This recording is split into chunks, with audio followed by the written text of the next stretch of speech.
Yeah. It's pretty wild. Yes. Yeah, I warned you. Yeah. I said to gird your loins. My delicate sensibilities, I can't handle it, you know. Yeah. I'm very offended. I'm filled with resentment. Yeah, no, I mean, yeah. Yeah. I mean, there's tons of interesting stuff to talk about. I have so many notes. Yeah. Yeah, but you see where you see how people can interpret this in a certain way. I mean, I think it's pretty. It's not even. It's easy to interpret it in that way. And actually, exactly. I was going to ask you about the Beyond Good and Evil thing because I was doing a little side reading, but I didn't. I haven't read Beyond Good and Evil, but it was saying that it addresses some of it in there, but it's so pointed. Well, I think it's. Yeah, I mean. Also, we haven't know where to start. We haven't said what we're talking about. I like this. We should just keep referencing it without coming out. All right, and saying so we're talking about Genealogy of Morals by Nietzsche. Yeah. Well, actually, before we get into that, should we do like a "Hey, how's it going"? Yeah, sure, yeah. Hey, how's it going? I mean, this is our nihilist episode. I mean, so who cares, you know? Yeah. Say what you will about whatever the tenets of socialism. At least it's an ethos. Or what was the Big Lebowski quote? I don't know. Something like that. The only time I've ever seen the Big Lebowski was with you in our apartment on Doty Street. Yeah. That's the only time I've ever seen it. It's a good movie, isn't it? It was good, but I haven't watched it again. Yeah. Well, anyway.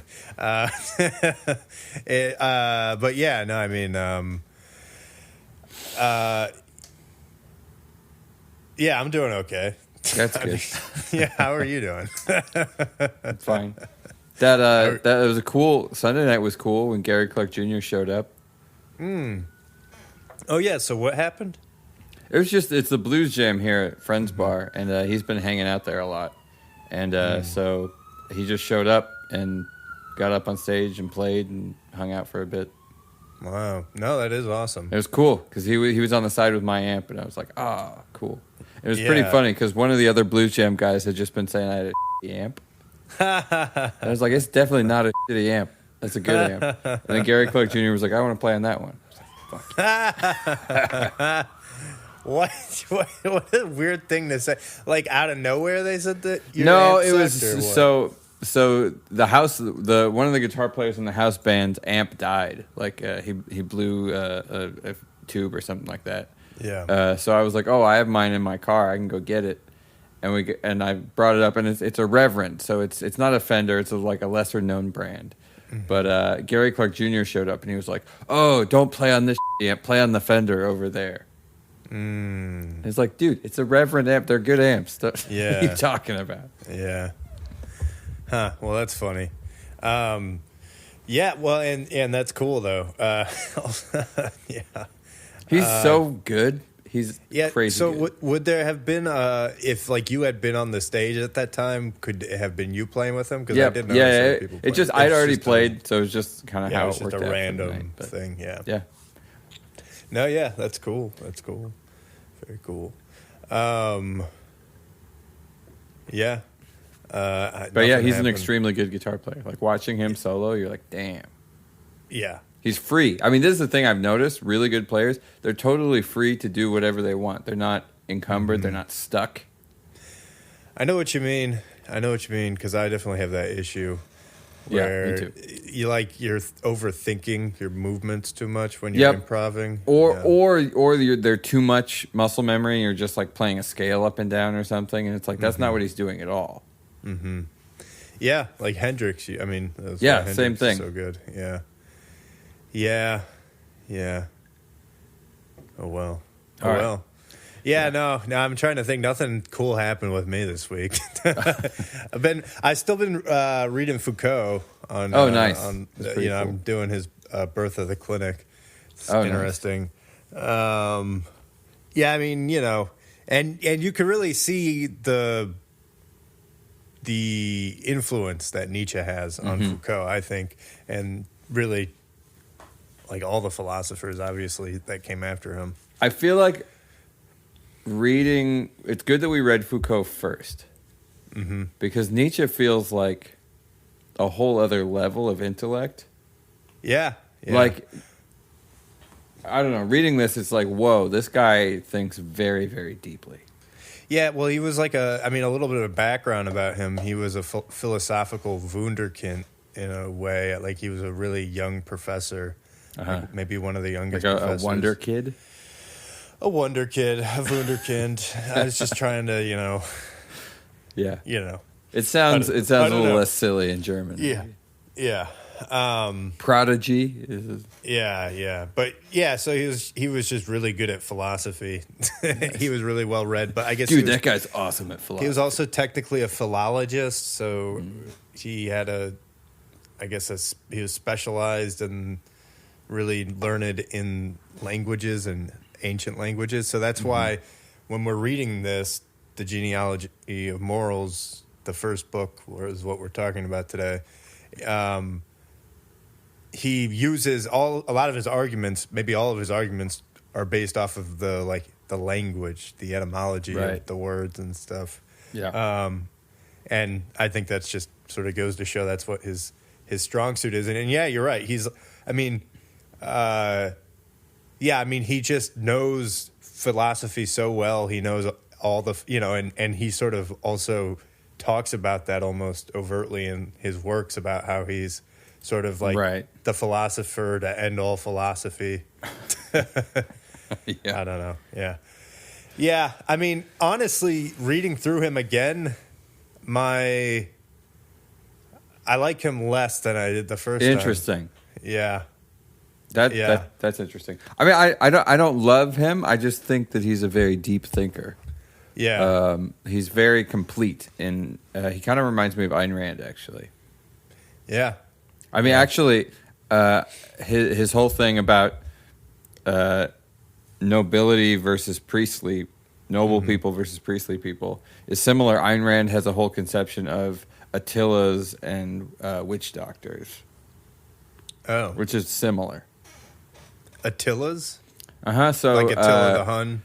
Ayn Rand has 4 classifications of people. There's Attilas, witch doctors, free men. It's always men. Free men and zombies. And so Attilas are people who exercise their influence and power over others through physical force. Like the Stalins and Maos. Right. Witch doctors are people who do it through coercion of some sort. The FDRs, if you will. Free men, like great people who just do their own thing and don't try and exercise their will over other people. Those are the Carnegies. And then zombies are people who just sort of do as they're told. Yeah. Those are me and you. Right. Yeah. We're the NPCs. Right. But what I thought was interesting is reading Nietzsche's use of the word noble, not as a value judgment, but as a classification of a type of person. Right. Made me read it closer to an Attila. Not that it's not as negative, because Ayn Rand means something very negative by it. And I don't think Nietzsche means something extremely negative by it. But if you read it more neutrally, you can see where goodness for the noble people in Nietzsche's conception comes out of having power, being godlike, living a life of abundance and action and joy and things like that. So it's not exactly the same, but I think it's related. I see what you're saying, though. They are similar. Yeah. I feel like there's probably fewer precepts. There's pure virtuous things, whatever virtue would be. But I guess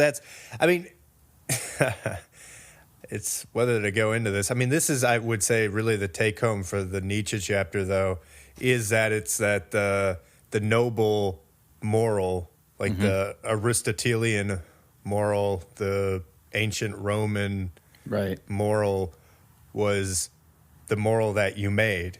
It was whoever those people were that were ruling. It was, and so, in that sense, I guess you could say if it was Attila and they were in power. Right. Well, because it even suggests that they sort of got that way through being great warriors in some sense. Right. Right. Yeah. Yeah. I mean, and this is where, though, it's like, I feel like the first time I read Nietzsche, I always felt like he was more doing it sort of the way Machiavelli was doing it, where he's just sort of saying, this is what's happening, and not that he subscribes to what it should be. I think he is a little, though. No, yeah. Now, like on second reading, I'm feeling like, it seems like he is sort of the opinion that the sort of old, ancient, whatever Roman virtues is the way to sort of go. Right. Right. But I also don't know if there's so much irony in his writing. This is my point. Is like I almost feel like he's also being ironic about it. You know what I mean? No, I'm like he's like a hipster. No. But seriously, like read it. I mean, this is just read it as if he's being really ironic about it. Right. Like read every statement as if it's the opposite. Yeah, exactly. Kind of. Yeah. Like, and then we'll be, because the ancient morals, those are the best ways. They're great. They're so good. Oh, yeah, they're so awesome. Exactly. It's like very sarcastic. I'm telling you, because this is the thing is like I wonder sometimes. This would be a funny way to read anything. Like, well, he was kind of mischievous, I guess is my point. He was. It'd be funny to read like local statutes like that. You going to the judge. I thought it was sarcastic. Like no loitering.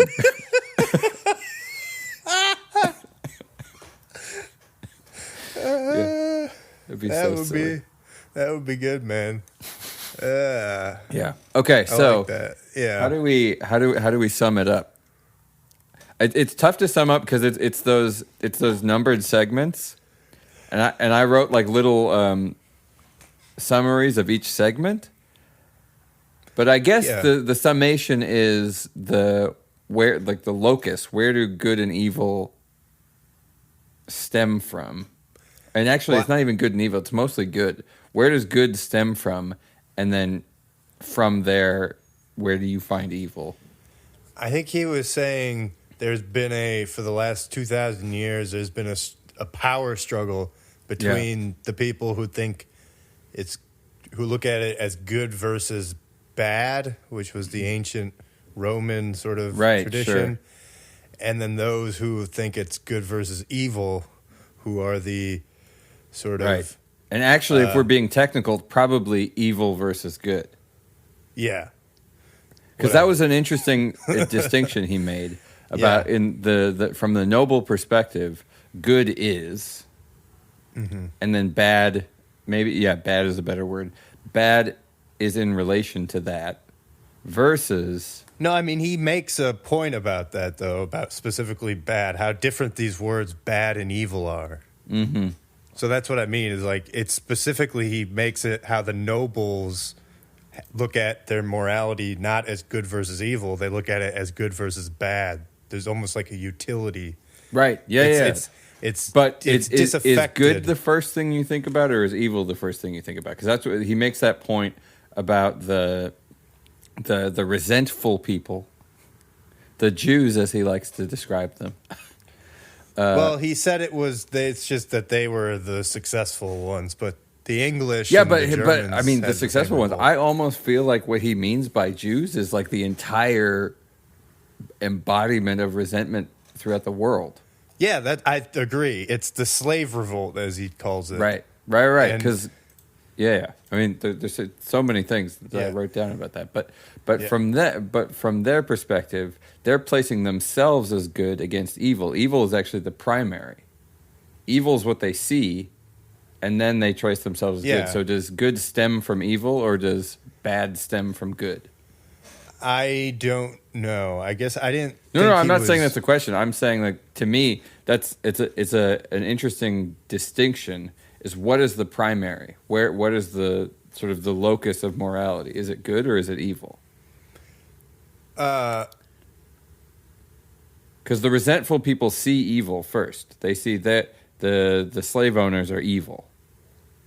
And so they are good in relation to that, versus the noble people are good because they're good, because they created good.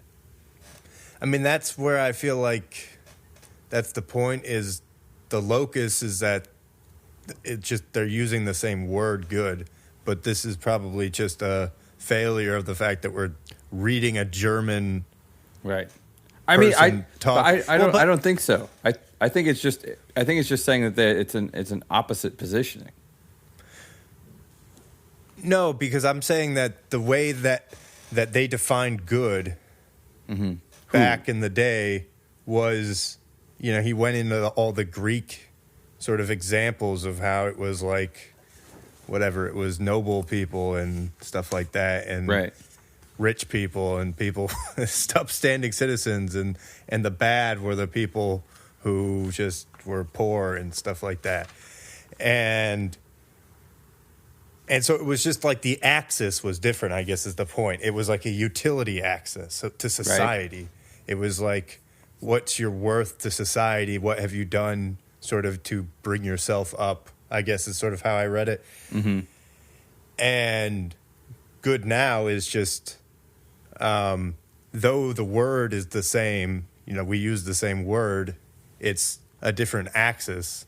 So the locus you were asking about, I feel like is different because they're just, I don't know if there is an overlapping, I mean, there probably is some overlapping thing. I mean, maybe. I guess it's an interesting question. I guess. Well, it's not a question. I'm not asking a question. I feel like we're not. Yeah, you were. You said where's the locus, but like, what's the thing that links the good versus evil versus the good versus bad? I thought that was. I mean, I was just making a very simple statement that in the nobles, good is primary, and in the resentful, evil is primary. I agree. Sorry. Okay, that's all you were saying. Sorry, I was just trying to say something really simple. Sorry. Yeah, no, I agree completely. Yeah, with that. Jeez, I should cut this whole episode out. I just wasted everybody's time. No. What the heck was I just talking about? I didn't communicate. No, it's all good. Okay. Cool. Yeah. Yeah, there's a lot here. No, I know. Why did you have us read this? Why did I have us read Yeah. Yeah, okay. So, how should we attack it? Well, I think we've been attacking it. Yeah. I mean, I think that idea that there's this fundamental sort of maybe morality fight that's been happening, where it's, do you uphold the strong and powerful as the virtuous, or do you uphold the meek as the virtuous? Right. As embodied by the Christian sort of faith, which I had some there's some interesting thoughts I had about that, because when he's building up his argument about the hatred stemming from the Jews and how they transformed all of Europe through this sort of priestly idea, this flipping of where good stems from, because of their impotence. They can't battle with the nobles, so they have to be tricky. They have to be coercive, right? According to Nietzsche, by the way, this is not my thought. Antushka's. I didn't come up with this anyway. But so the way he builds this whole line of argumentation, he's talking about the Jews, and he kind of conflates Christianity and he calls it mobness later. And all of these things are kind of the same. And he lumps Jesus of Nazareth into that when he's getting to the point about how the imagery of Jesus on the cross is kind of the culmination of this ideology, this kind of moral positioning. But what I find interesting is a lot of the traits he's ascribing to the noble conception of good sound like things that Jesus said. Because when he talks about the noble position, or the way that a noble person treats an enemy, is with true love, and he's talking about how a noble person is not bothered by somebody's dissent from them in the same way that a resentful person is, because a resentful person sees somebody's dissent from their position as embodying evil. Let's see. So when he's talking about a noble man, such a man shakes off with a single shrug many vermin that eat deep into others. Here alone, genuine love of one's enemies is possible, supposing it to be possible at all on earth. How much reverence has a noble man for his enemies? As such reverence is a bridge to love, for he desires his enemy for himself as his mark of distinction. So that sounds a lot like Jesus talking about loving your enemies as yourself.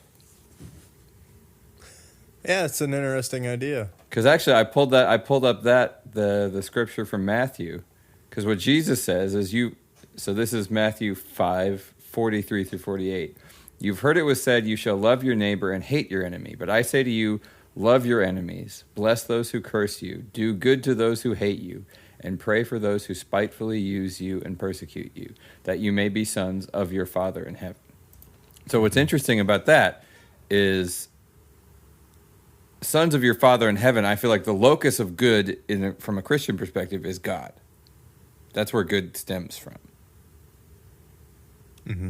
And then Jesus is saying, to be loved by your Father in heaven, to be right with this goodness, loving your enemies as yourself, which feels very, very different than sort of the structure that Nietzsche was painting about Judaism and Christianity and Jesus. Right, and I thought you were going, where's the good coming from in the resentful person? It's probably themselves. Right. Well, I don't know. Or I'm not sure. I don't know if it's themselves. I feel like it's... Well, certainly the hate that they espouse is like ultimately a hate of themselves, I think. I see. Or it's like that's what he kept saying about Christianity, how it's ultimately like something about how it's all ultimately self-defeating, I guess. Right. But yeah, I see what you're saying though about how what the noble person is saying sounds a lot like what Jesus is saying. Right. I also wonder how far this loving your enemy as yourself extends, because I don't know. I was gonna say, I think of it more as like maybe it's love, sure, but it's more of indifference. Is that it's just that's how the noble looks at the sort of the weak or the meek. Is with right, but indifference. it talks about how they can have how the noble is able to have pity for the meek and understand how much their position sucks. Right, but he also emphasizes, I think, indifference much more. And yeah, maybe. I don't know. I mean, that was my takeaway of, just not really like not being sad. The fact that there's a difference in in how much quote. But Jesus says that too. The poor will always be with us. Okay, so the Bible's a long book. I'm sure you can find plenty of quotes. It is a long book. It is a very long book. My wife and I are going through this kind of neat translation of the Old Testament right now. Yeah? Yeah. It's very long. Cool. Yeah, well, so, I guess what I'm saying, though, is, yes, your question of what's the axis that's overlapping is... between these two moralities, I guess you could say, because that sounded like what your first question was, which was. Well, I guess this is maybe like my first bone that I'm picking with Nietzsche is he's painting this as being from Judaism and Christianity, and I feel like he's kind of lumping Christianity in with Judaism. I think he's doing again, though. I think he's just trying to report on what it is. Rather than saying like... Right, but the fact that he's naming it specifically is interesting. So he's not saying the nobles and the resentment people. I mean, he says that sometimes. But he names Christianity and Judaism specifically. Like Judaism, a lot more. I think just as sort of the big case examples. I mean, no, this was going to be my point, though, and this is where I think he gets misread. Because I do think that he is pro, bringing back, like, the Roman ideal of nobility and good and stuff like that. But in terms of his use of Christianity and the Jews and everything like that, I feel like they were just case studies. Right. But it was the same, like the Jews were basically... He's using him as archetypal language. Exactly, as an archetype of this sort of group of people who were slaves and then have this morality that sort of was basically used to combat the Rome because, Rome enslaved them again.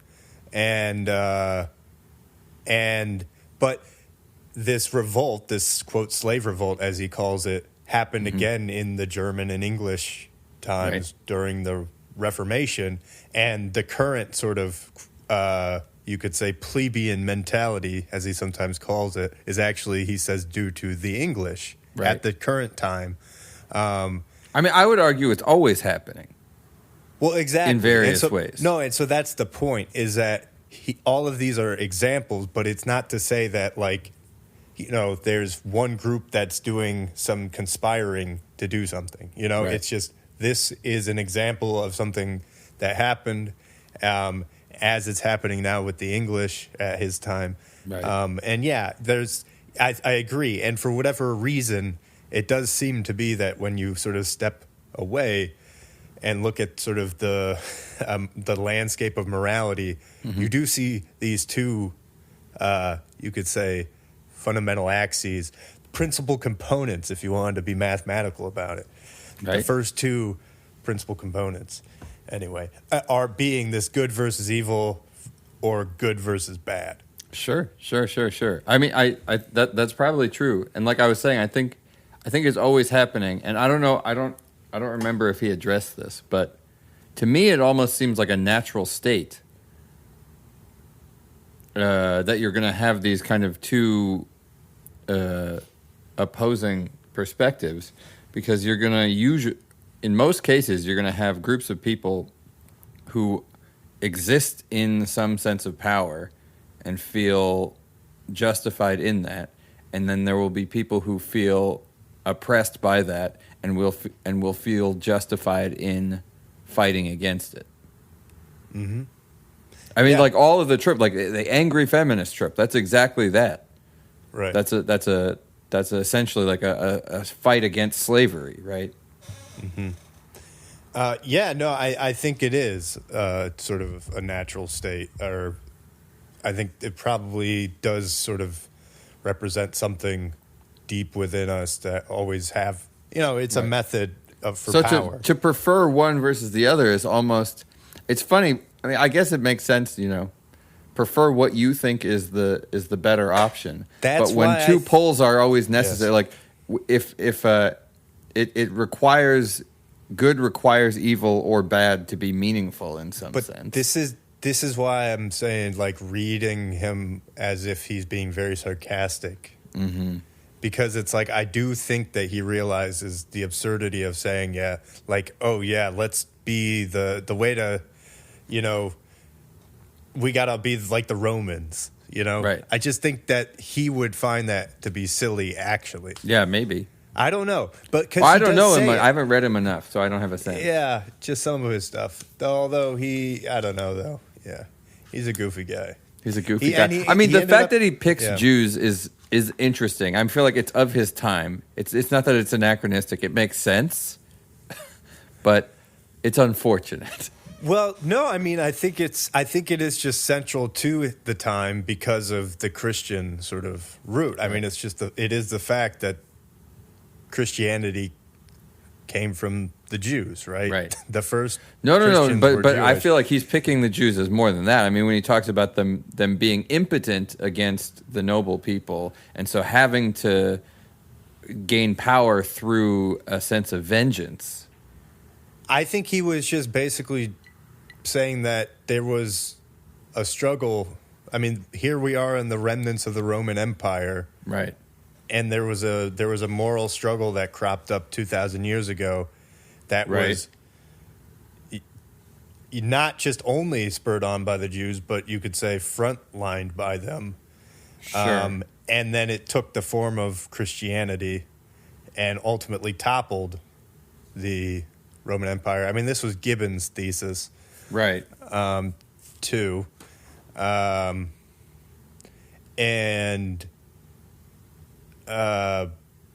I mean, and so that's why I think he puts special emphasis on it, though, is because it's particularly important to his time. Sure, but he mentions, he mentions other races. I guess is the point. You know. Yeah, but not quite like here. Okay, hang on a second. All right. So that, however, is what has happened from the trunk of that tree of vengefulness and hatred, Jewish hatred, that the profoundest and sublimest kind of hatred, capable of creating ideals and reversing values, the like of which has never existed on earth before. This is Jewish hatred, mind you. Yeah, he's a little. There grew something equally incomparable, a new love. I would the profoundest. I do not subscribe to this. I'd just like to say. This is just the beginning. The whole next paragraph is just like, holy shit, dude. Yeah. Because the next one is where he brings Jesus into it. I mean, it's actually, it's kind of a fascinating way of portraying the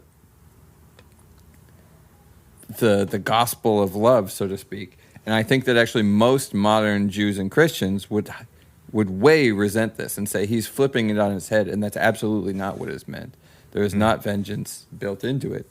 And I don't know if he's right, and he's saying like you're not understanding your own philosophy and perspective or your own history or something like that. But yeah, I don't know. Were you going to read something? Sorry. What? Oh, I can keep going. Yeah. I mean, no, you don't have to. No, maybe don't.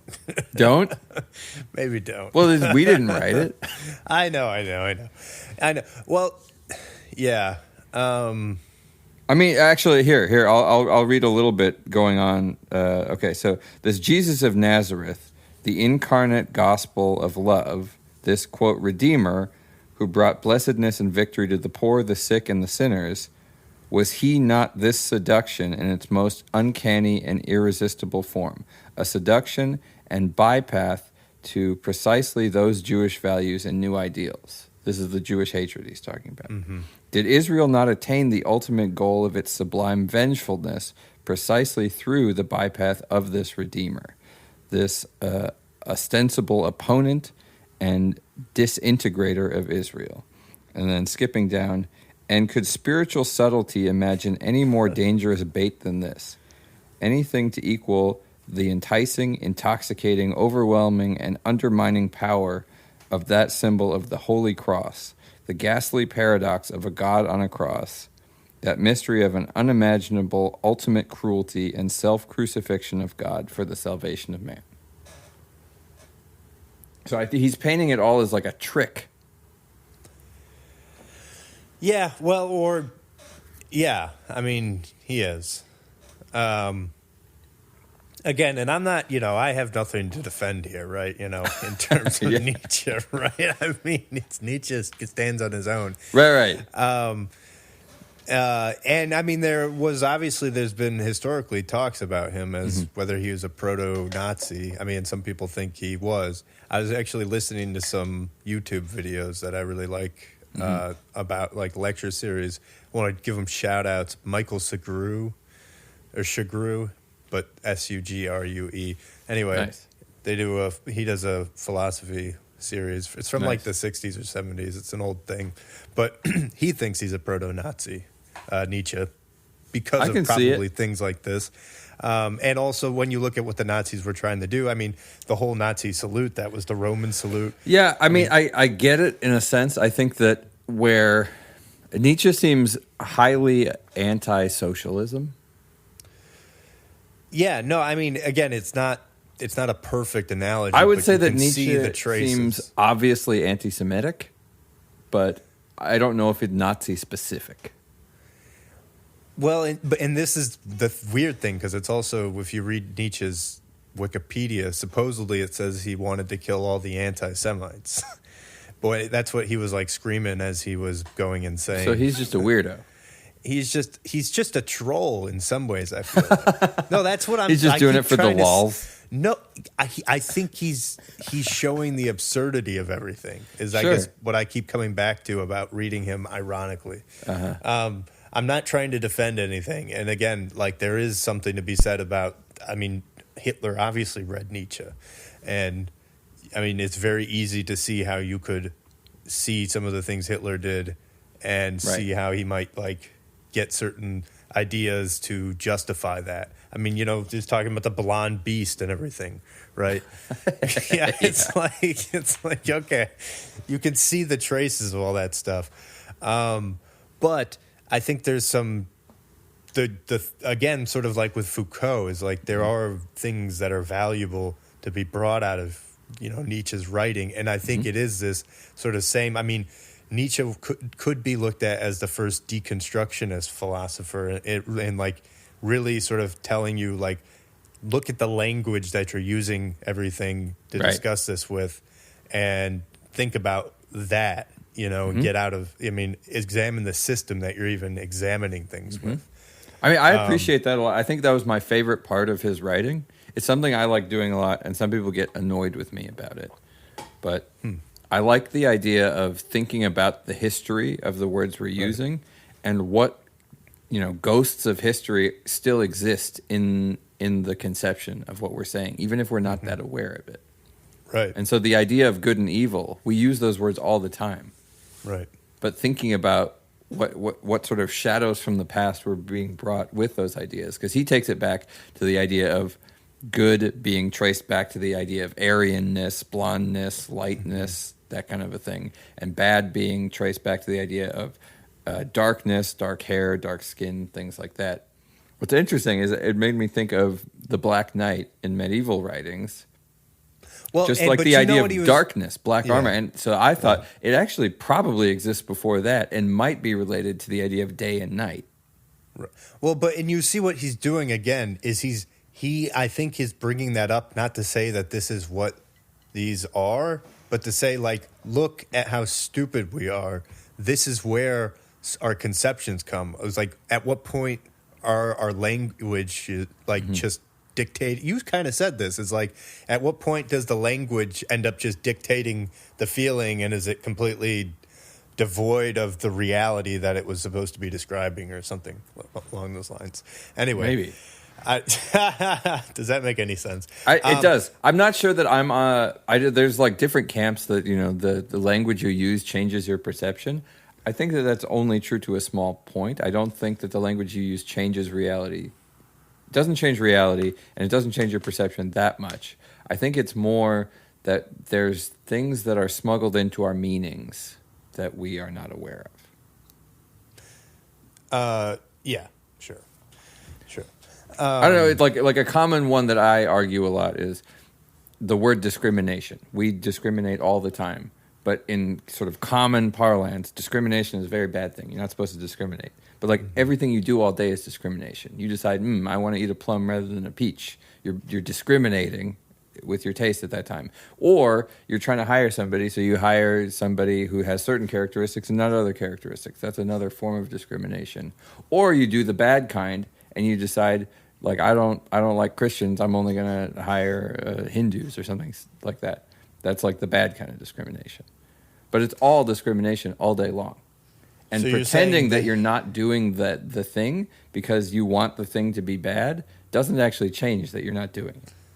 Yeah, no, I mean, I agree. And so that's where I appreciate looking into what the history of words and what is meant by words is. It doesn't let you get out of all the other stuff. Right. And again, I just keep coming back to the fact that I think Nietzsche is just fundamentally saying, look at the system and see how the system is dictating our thoughts as well. It's like... Sure. And there's maybe a ping pong between this, too, of how, obviously of how we describe reality with our language, and then ultimately language is going to describe reality in a sense. I don't know. So, because, I just think that he's saying, like with the dark and black stuff because he uses Latin because you know this is like I guess the northern races coming down in proto Italy and conquering the southern Italian race that was there, right? And just showing how it's arbitrary. It's like that the good and bad became from that, but that's still arbitrary. It's just it's a function of the language. I guess I keep feeling like that's what he's actually saying. And then maybe I misread it. I definitely got the sense that he at least sort of, even in a tongue-in-cheek way, buys into it. Like Aryan is good. I just didn't think he did. I see if I can find it. I highlighted a section where I was like, whoa, okay.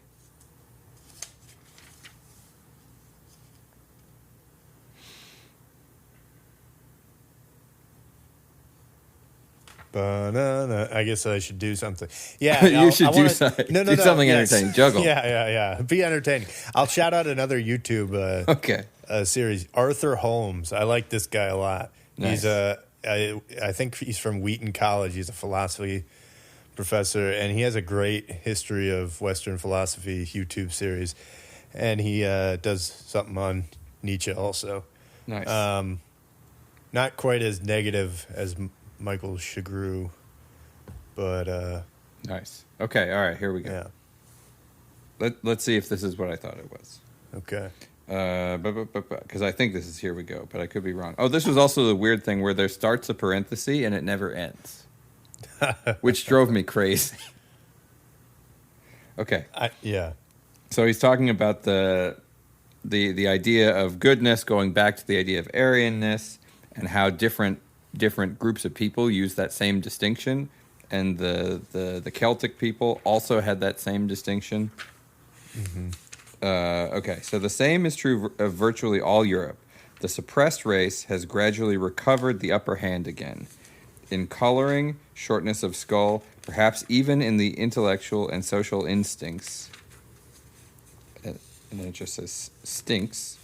Who can say whether modern democracy, even more modern anarchism, and especially that inclination for commune, for the most primitive form of society, which is now shared by all socialists of Europe, does not signify in the main a tremendous counterattack, and that the conqueror and the master race, the Aryan, is not succumbing psychologically too.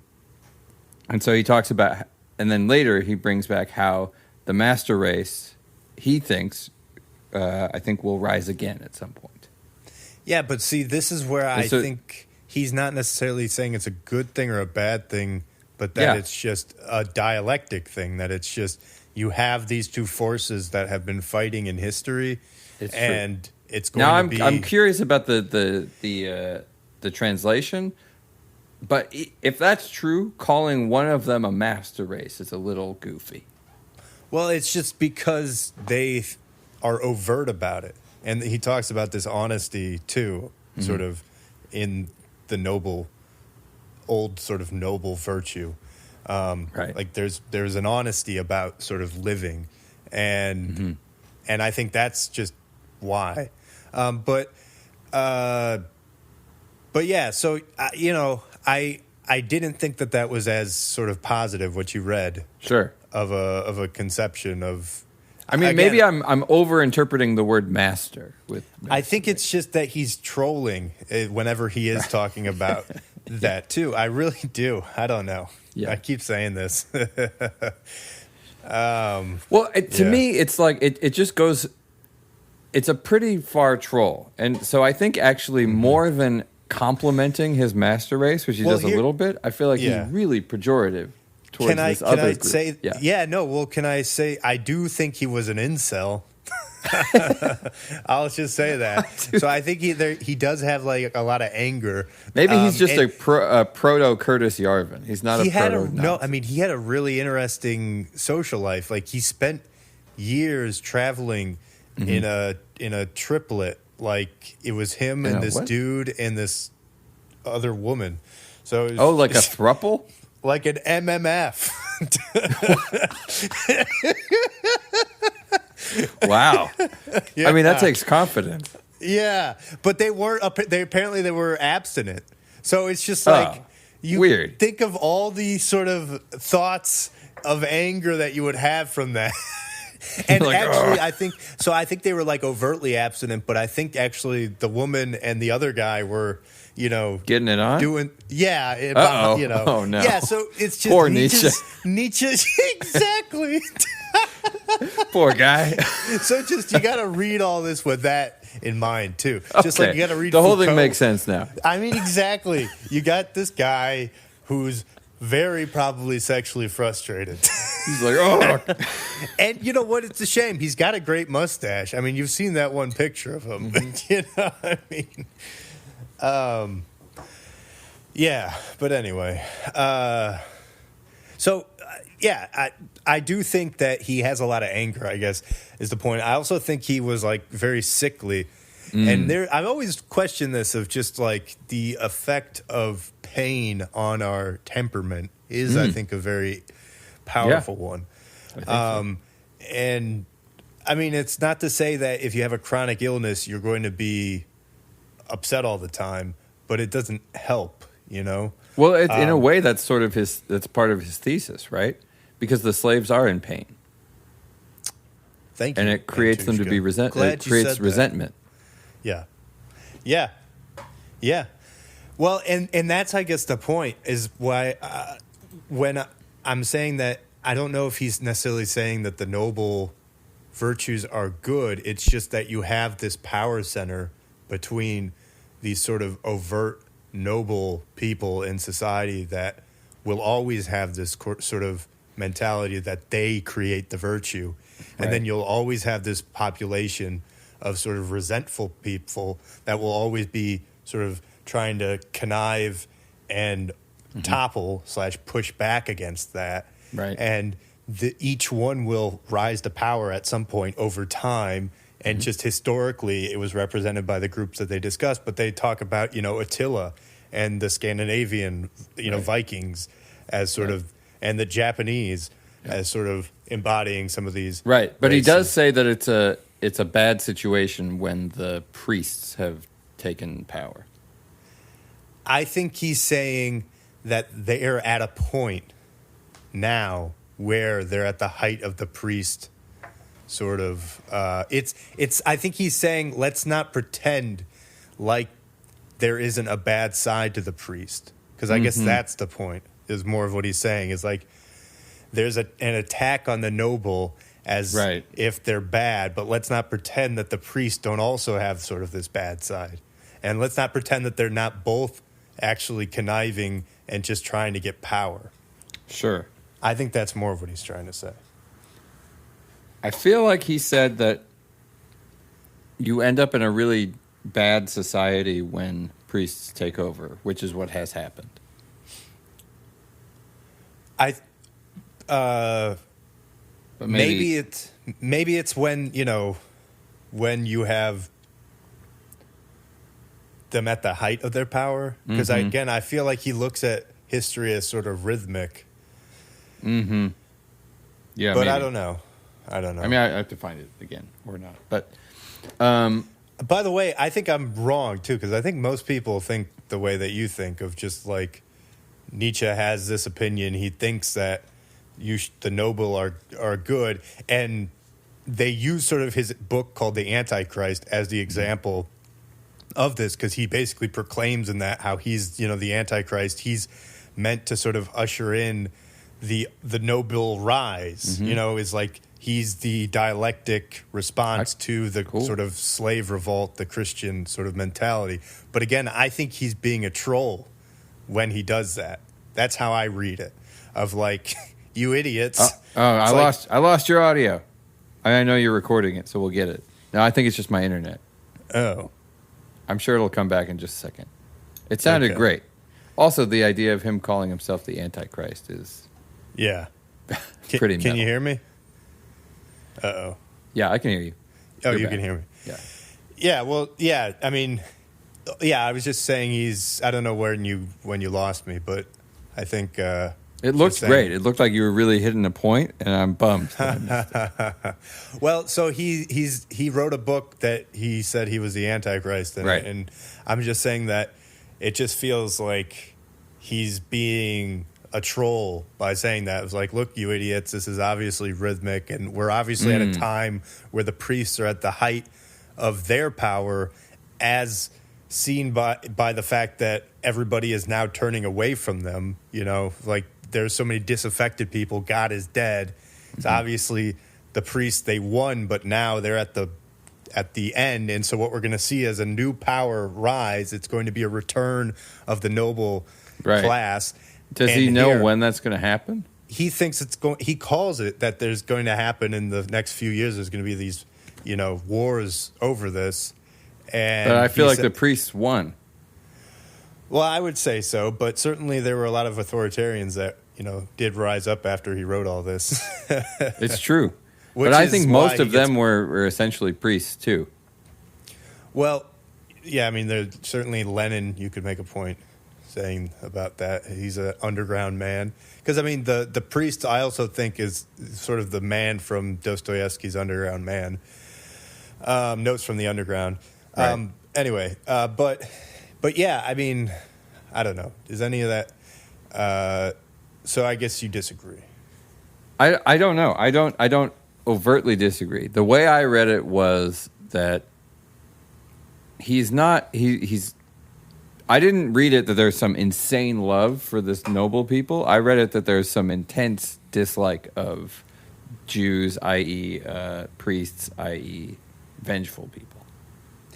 Well, I think that he thinks that a lot of bad things are going to happen, because the vengeful people are going to sort of kill a lot of people. This is where I was saying it's unfortunate that he names Jews specifically there. Right. Yeah. Yeah, fair enough. Because if you switch that sentence, I'm sure like it switching that sentence and replacing Jews there works with my reading of it. It's unfortunate that a lot of bad things are going to happen because Jews are going to take power. Well, no, but he also talks about how stupid the German people are. I feel like he does. Right. So, he goes into that often. Because I also, the person whose translation I'm reading has a footnotes for that, which is also kind of funny because it's like, oh yeah, he just went on this thing about the Jews, but also look, he's also making fun of the Germans for being stupid. Right. Yeah. But, see, it's funny. I don't read it that he's making fun of the Jews. I think he's making an argument that is not 100. How do I put this? He's making an argument about the moral positioning of the Jews because of their history of being enslaved, which to a point makes sense and gets to a point of. I mean, I don't know. It's just like it's a. See, I think it's always about awareness. I mean, again, I think he's very colorful in how he discusses this, but it's not that. It's not that he's. Like, I almost think he's. I don't know. I think I might just be projecting on him, of like of going in like the best method is the middle ground between all these moralities. I think that it's funny that you wouldn't read that one chapter in I know the Renegade History, and this is what we're reading. I know. I mean, it'd been a long time since I read this, so I forgot how spicy it was. I did know. I think it's fascinating. It was spicy. No, it is. Well, and it's important because I think. I mean, you're sort of emphasizing this too. Is like most people when they read this, it's easy for them to take away all that, like that he hates the Jews and that he thinks that they're responsible for some sort of moral decay that's occurring. But again, I think it's more that he's saying there's these natural forces that were represented by the Jews at one period, but are also represented by the English right now and by the German Reformation and by all these other that's the thing. All these Gentile things. It wasn't just the Jews, and that this is just something that this is just something that appears to be a thing with our race. That you have these two moral I agree. axes. I just think if I'm being totally honest, I think he's saying it wasn't just the Jews, but especially it was. Well, he's giving them a little bit of a crown in some ways. It's like, oh, dude, yeah, they're like the most bad. Like, you look, the Roman Empire thought they were awesome, but then they messed with you guys. And right, look what you guys sneaky, did. lying, shifty. No, but I'm just saying. Like, the Romans didn't have a chance because you can't even be honest. No, I think, or you could just look at it as like, yeah, I mean, kudos. I mean, look. Yeah, high five, bro. Yeah, no, but he's not saying high five, bro, because he's talking about the dishonest. There's no way he's saying that I think he's like saying the word impotent. Well, it's not a nice word. Well, first off, that again we're reading a translation. Yes, Who knows what yes. the German word that he actually used? Right. It's probably awesome. Yeah, I mean, does the word Badass. impotent even exist in German? Yeah. And the guy was like, "How do I translate this?" Yeah. Impotent. I don't know. Again, though, I mean, I'm just trying to say how you don't have to necessarily read it like that, and because I do think sort of the general consensus in the philosophy community is that he was an anti-Semitic. Yeah, but I could just be wrong. So too. I wonder there. My suspicion, without being completely ignorant of any of these general philosophy arguments as to why he is or is not anti-Semitic, is that he's a very, very important figure in philosophy. Yes, He is. It's a little bit like it would be too bad to have to throw out Einstein. Yeah, and so better to have some kind of like hand-waving defense because he's setting the tone for how to do work. Yeah. Again, it's just I don't think that he's Maybe coming too off. cynical of me. I still even think like to say dishonest isn't even a bad thing of just as a method of just saying this is a method that you can use to do things. Sure, but again, it's true. No, I agree. I agree that there's a way to talk about things that way. In some ways, in some ways that's a very Aristotelian way to look at it. It's like it's not good or evil. It's just it is what it is. It's like it's a method to get power. Because I mean that's really what he's and this is why we're talking about he's an important philosopher. Yes, you're right, because he is the beginning of the postmodern sort of stuff, all the deconstruction, the idea of looking at everything as a struggle for power. He has a book called The Will for Power, and the beginning of the archetypal sort of way of looking at history to figure out philosophy, and studying language and trying to break down the social conceptions of things. And here we are. God is dead. God is dead. Right. And you have killed him. I did it? Somebody did. Yeah. I think you're right. I think that makes sense. I think maybe it's the translation. I've talked with philosophy majors who really have a very removed, they're like not making value judgments. And I can imagine a conversation you're talking about dishonesty is just a way to do things. I don't read his writing like that. His writing is much more like it has more pathos. Like it feels like there's some feeling behind it, which I like. It's better. I can tell you, nothing annoys me more than talking to modern philosophy majors, and I hope that they're all listening to us. Like it annoys me so much. Nobody is. None of them would listen. Why is that? Why? It's it's too removed, and it's I would say rationalistic to the point of absurdity, where it gets to the point where you're not saying anything, you're just sort of circling around nothing. Yeah. And I think if you're going to circle around nothing, do it with some color. Be more Foucault. Yeah, they're all Wittgenstein. It's nights, terrible. right? I hate it. It's like I don't want to have this conversation. Why would I have this conversation? Yeah. Yeah. I don't think I've talked to many, honestly. I don't know many philosophy majors. I used to argue with them on Clubhouse back when I was doing the Clubhouse thing. They're so annoying. Wow. I forgot about Clubhouse. Yeah. Also, objectivists are extremely annoying. Yeah. This is great. I'm coming out against all. You're coming out against all of them? Yeah, it's good. Put the gauntlet down. Yeah. You are a nihilist anarchist, right? Me? I'm not a nihilist. No, I don't like kidding. nihilism. I'm kidding. Yeah. But you are an anarchist. Yes, I'm an anarchist. Yeah. I knew it. Yeah. Oh, he has the jab at the anarchists in there too. He does? I missed that.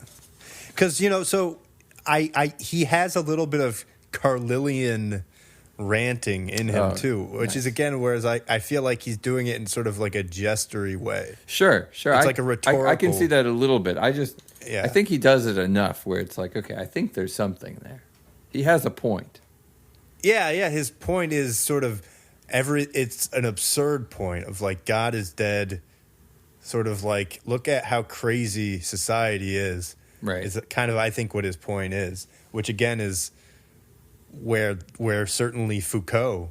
But you think that there's no value in that? It's just like God is dead, and I'm just saying a thing that is true.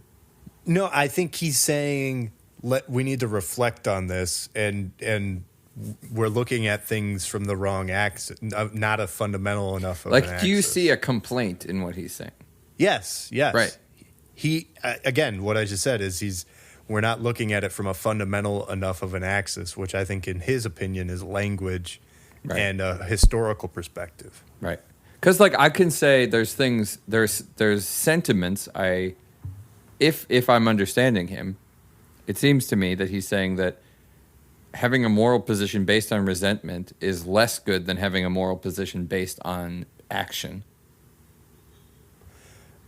I think that he thinks that the idea of a moral resentment based, or a moral conception based on resentment, is more prevalent in the society he lives.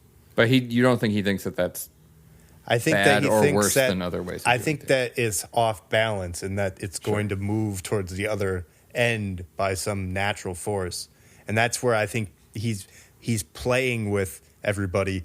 He's like, this is definitely going to happen. I know this is going to happen. So I'm going to be a jester. I'm going to say, I'm the Antichrist. I'm the one that brings it about. But in reality, this is going to happen no matter what. Okay. Well, I think that a moral positioning based on resentment is not ideal. Well, sure. This is where I'm saying, when I read that and I take out the specificity of any culture group, I felt like I was agreeing to a point where I was agreeing with the idea that a moral positioning based on resentment places evil as your primary focus, and so that's evil is the center of everything. And to me, that's sort of by definition worse than good being the center of everything. Yeah. Again, I would say it's more of that they're putting themselves at the center of everything is what the philosophy actually is. I think that's maybe the fundamental difference between the two. It was interesting because I was reading it the opposite. I was reading it that the nobles have themselves at the center because they are the source I completely of agree. Yeah, I agree. I'm wrong. As I was saying that, I was like, wait a minute, that's not right. Yeah, the nobles are the ones that derive the morality from themselves.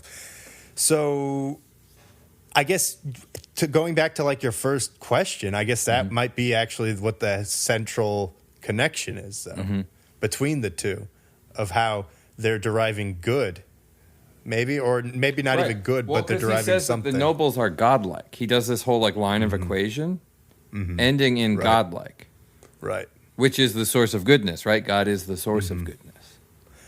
Right. God is the way and the light. And right. Yes, and in that sense, so it is about where do you put, I think the question is, where do you get your conception of good? In the noble sense, it's from themselves.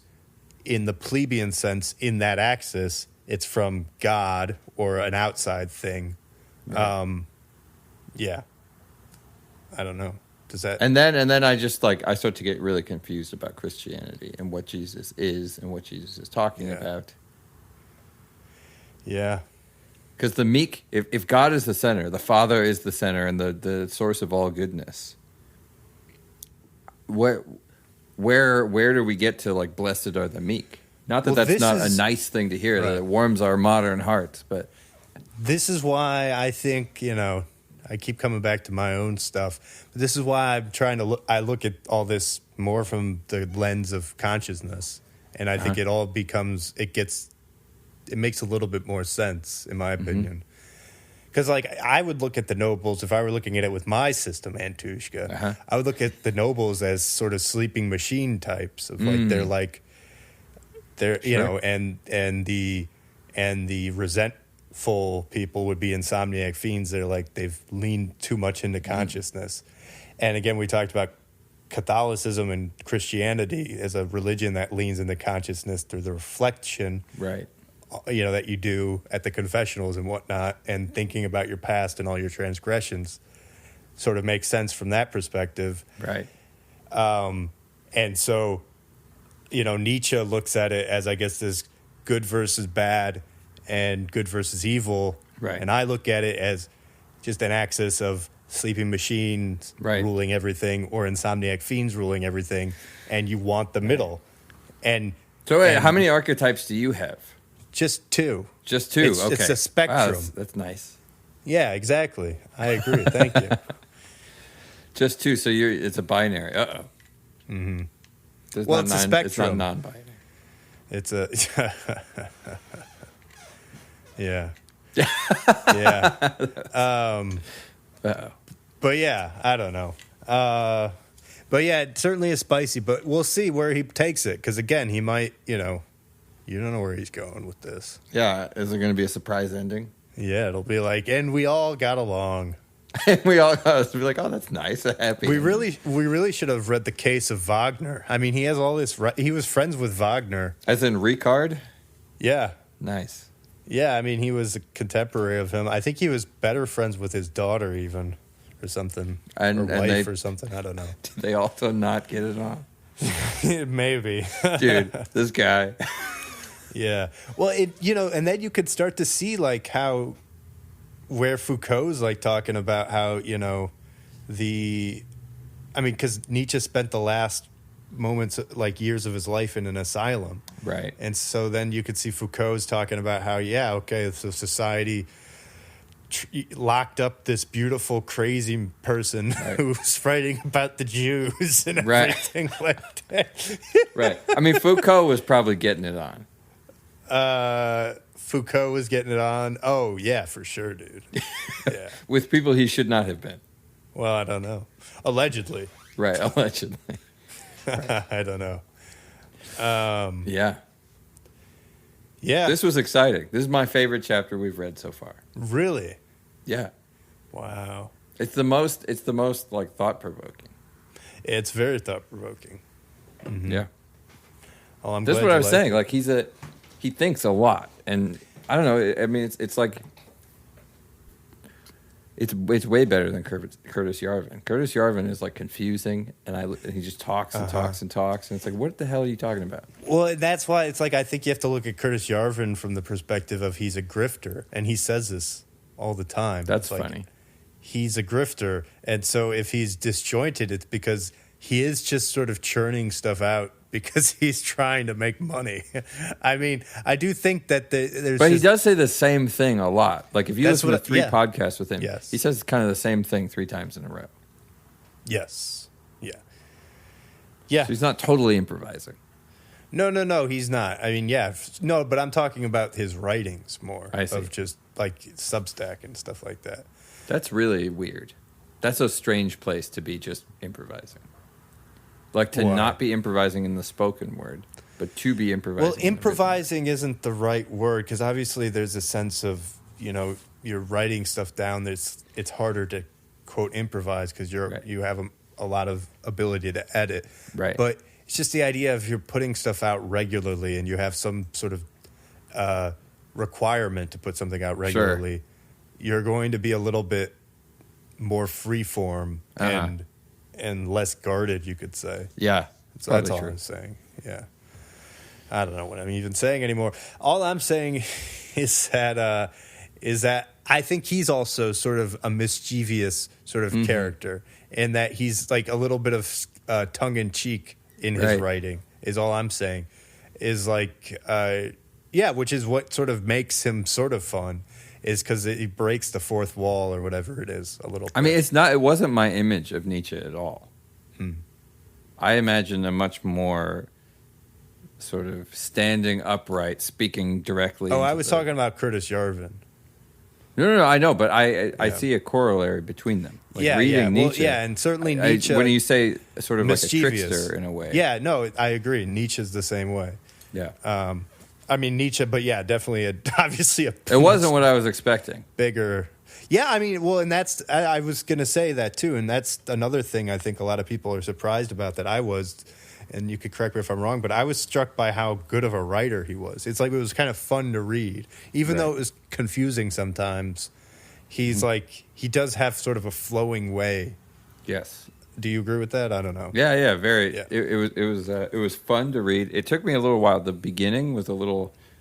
Yeah. It took me like a couple reads through the first two sections to be like, what is he saying? And then once I was in the flow, I was like, oh wow, this is cool.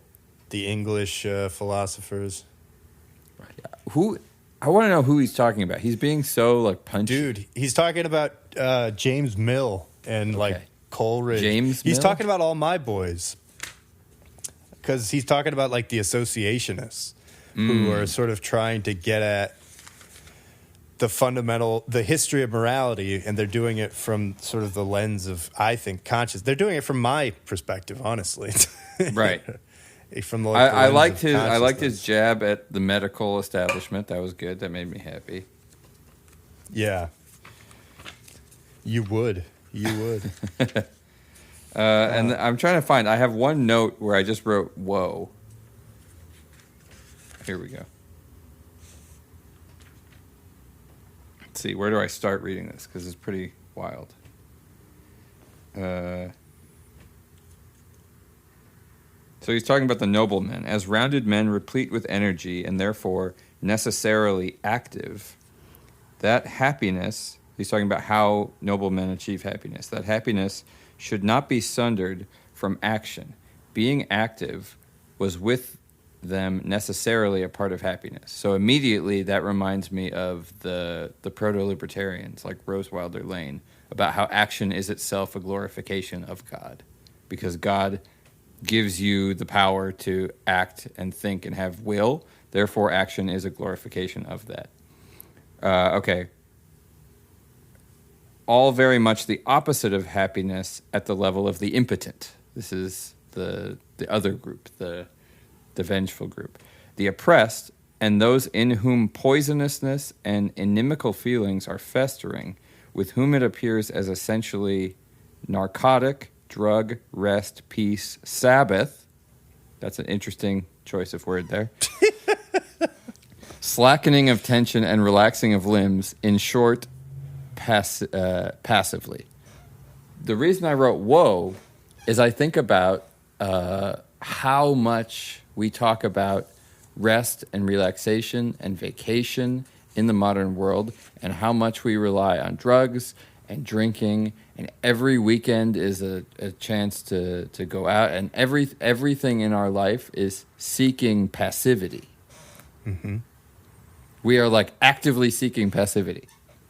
Yeah, I just wrote about this, Antushka. Oh, nice. Okay, and where can everybody find that? No, nowhere. Nowhere.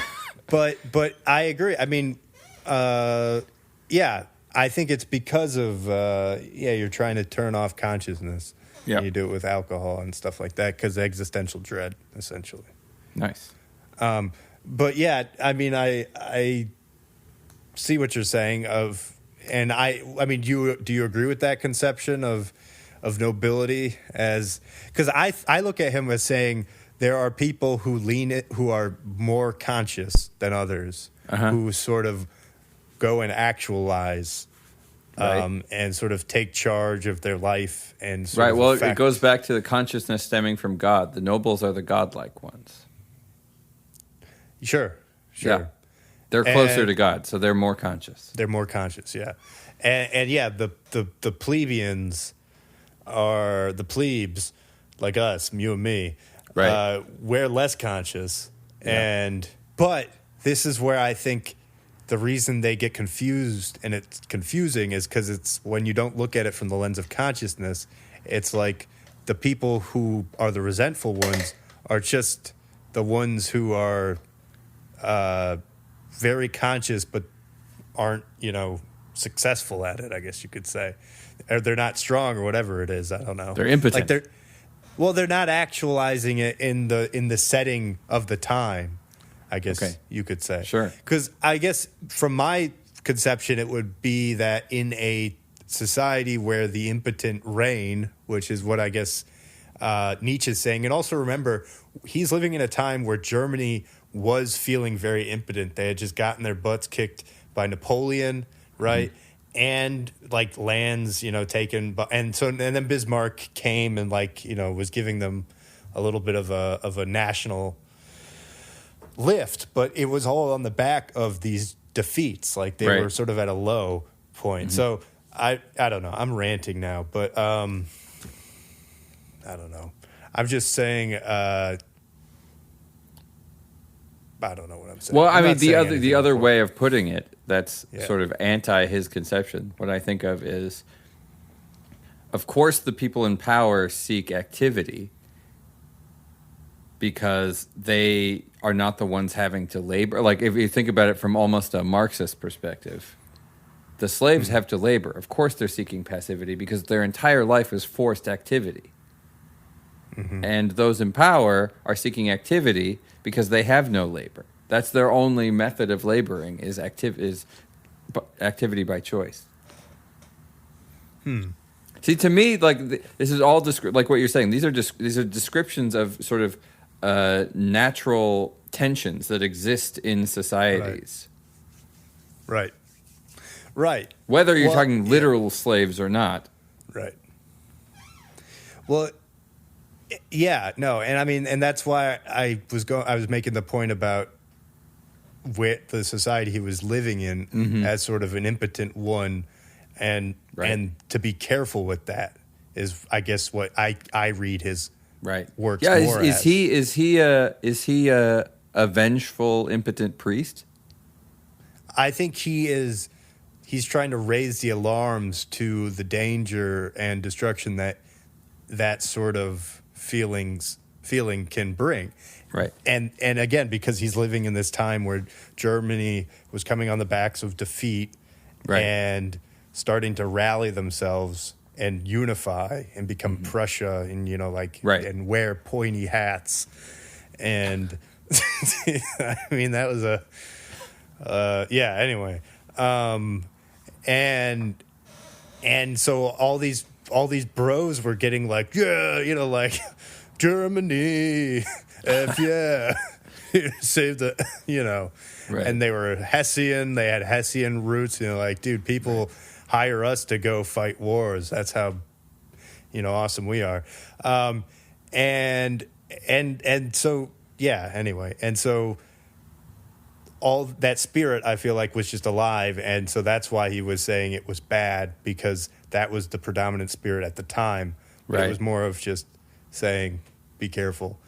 And also, I could say be careful, but it's not going to work. And we're going to have a bunch of wars from impotent people coming to power like Hitler. Mm-hmm. And it would be helpful if he said that. Well, he did say basically. He did say, watch out for that Hitler guy. He's he says that we're going to have wars here. I have a quote for that. Let's see. Well, the nobles kind of like war, and the impotent hate war. I like his definition of nihilism. We are weary of man. That's nihilism. Yep, that was good.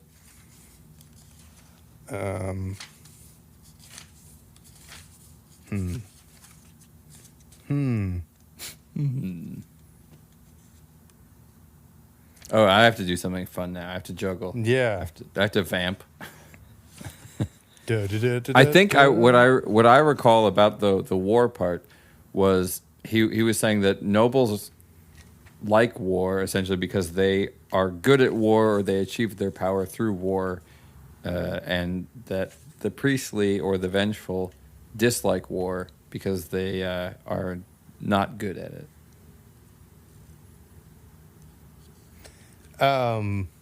Yeah, maybe. I don't know. That's a good response, right? Yeah. I mean, I don't remember Okay. sort of feeling that. I feel like it's not fair because I feel like you read this over the week or early in the week, and I read it like 2 hours before No, we no, record. no. I actually read it late in the week because Okay. I would forget if I read it too I see. early. Yeah, yeah. So I started reading this yesterday. Okay.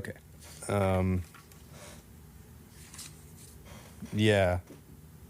And you see how good I am at remembering where stuff is.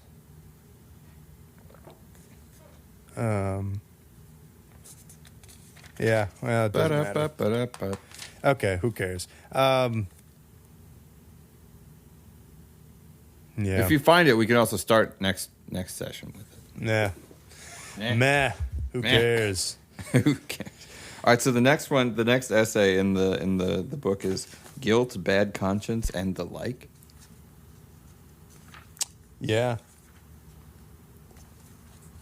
To breed an animal with the right to make promises. Is not this the paradoxical task that nature has set itself in the case of man? Is it not the real problem regarding man? Nice. It's a good start. Because again, this is what I keep getting at. Just reading all these with just understanding they're really all just talking about consciousness. They're just not talking about it, I think, straightforward. But I mean, maybe like I like that thing that you wrote on Instagram the other day about philosophy is something like is the exploration of consciousness, or ultimately boils down to that. Yeah, that's what I think. So yeah. No, I think that was it was a very prescient set of posts, and then I was trying to read them to my wife, and the last ones were gone by the time I got there. I was like, really? The best part is gone. I don't even remember this. Yeah, I put it was something like a on week or two ago. Substack, but yeah, okay. It was a series of like 5 stories. Okay. Man. Oh, you were reading it to your wife? Yeah. Wow. It was good. I thought it was great. I was like, wow, thank you. This is gold right here. Appreciate that. Yeah.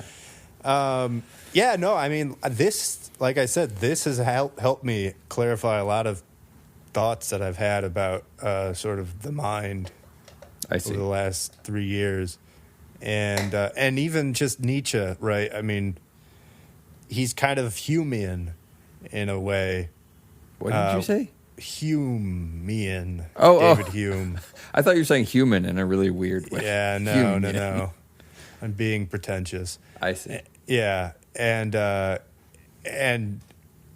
they all just sort of come back to this idea that like you can't really trust. There is no truth, I guess, in a way, because if you're basing truth off of your observations, again, we can't be certain of what the connection between our representation and reality is. And it requires a leap of faith, which is why it's like, I agree. It's what it sounds like he's saying is that there is no morality. Morality is what you make it. It's the noble. That's the way to do it. That's how the Greeks did it and the Roman emperors did it. But I don't know. Anyway, I'm just ranting again. We've already talked about all this stuff. Yeah, I got to cut this whole I think we did episode it, and out. we'll do more next week. God. I hope there's more Jew stuff in the next. So long-winded. Yeah, no, I think this was the heaviest one, but okay, we'll see. Cool. I'm going to eat my words. Yeah, we'll see. Okay. All right. Cool. That was fun. Yeah, it was. See ya. Cool. All right.